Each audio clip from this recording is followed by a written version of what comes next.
અંકલેશ્વરના waste management association Gujarat પ્રદૂષણ નિયંત્રણ બોર્ડ સામે સીટીપી પ્રોજેક્ટની પરવાનગી વિના વિલંબ મુદ્દે યોજાયેલ ઉપવાસ આંદોલનનો આજે સુખદ અંત લાવવામાં આવ્યો છે. અંકલેશ્વર વેસ્ટ મેનેજમેન્ટ એસોસિએશન અને ગુજરાત પ્રદૂષણ નિયંત્રણ બોર્ડ વચ્ચે સીટીપી પ્રોજેક્ટની પરવાનગી લઈને ચાલી રહેલો વિલંબ મુદ્દે શરૂ થયેલ ઉપવાસ આંદોલન સુખદ રીતે સમાપ્ત થયું છે. ગઈકાલથી ગાંધીનગરમાં શરૂ થયેલ આ અનિશ્ચિત ઉપવાસ આંદોલનમાં અંકલેશ્વર વેસ્ટ મેનેજમેન્ટ એસોસિએશનના પ્રતિનિધિ રમેશ ગાબાણી અને તેમના સાથે આગેવાનો જોડાયા હતા. જીપીસીબી પાસેથી સીએટીપી પ્રોજેક્ટ માટે પરવાનગી વિલંબના મુદ્દે ઉત્સુકતા અને દબાણ વ્યક્ત કરી રહ્યા હતા. આંદોલનના બીજા દિવસે રાજ્યના મંત્રી ઈશ્વરસિંહ પટેલે ટેલિફોનિક સંપર્ક કરી આગેવાનો સાથે વાત કરી અને તેમના પ્રશ્નોનું નિરાકરણ ઝડપી કરવાની ખાતરી આપી છે. આ સંતોષકારક જવાબ મળતા અંતે ઉપવાસ આંદોલનને સુખદ અંત આવ્યો છે. આંદોલન દરમિયાન અંકલેશ્વર વેસ્ટ મેનેજમેન્ટ એસોસિએશનના આગેવાનોએ જાહેરાત કરી હતી કે આ પ્રોજેક્ટના મંજૂરીમાં વિલંબ અંકલેશ્વર જેવા ઉદ્યોગ વિસ્તારમાં આપત્તિજનક પરિસ્થિતિ સર્જી શકે છે, જેને તાત્કાલિક સાતત્ય અને ગતિ સાથે જ સુલઝાવવાની જરૂર છે.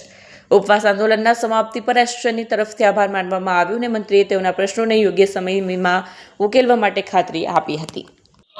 આજનો અમે આ આમરણ ઉપવાસનું અમે અહીંયા પૂર્ણાહુતિ કરીએ છીએ.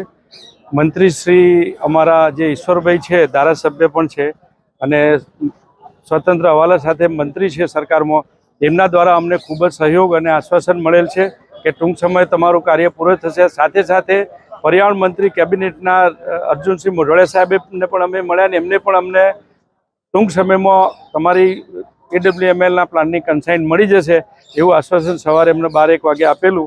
અને છેલ્લે અત્યારે ચેરમેન સાહેબને અમારા પ્રતિનિધિઓ ઠાકર સાહેબ બધાની મિટિંગ થઈ અને ભાજપના જય તેરૈયા અમારા પ્રમુખ અને ભૂતપૂર્વ પ્રમુખ જશુભાઈ ચૌધરી અને જે અમારા ડાયરેક્ટર પણ છે અને એમની ટીમ પણ આજે અમારી સાથે રહી અને મિટિંગો અવિરત કરાવી અને જે પોઝિટિવ નિર્ણય આવ્યો છે એ બદલ હું વતી એમનો હું આભાર માનું છું અને સરકારશ્રીનો પણ આભાર માનું છું કે સમયની મર્યાદા હતી એ હવે પૂર્ણ થઈ છે અને ગુરુવાર સુધીમાં મિટિંગો થઈને યોગ્ય નિર્ણય લઈ અને પોઝિટિવ કાર્ય થશે અને જેના કારણે પર્યાવરણ અને સ્મોલ સ્કેલનું ખૂબ જ ભારણ હળવું થશે એવી અમને આશા છે.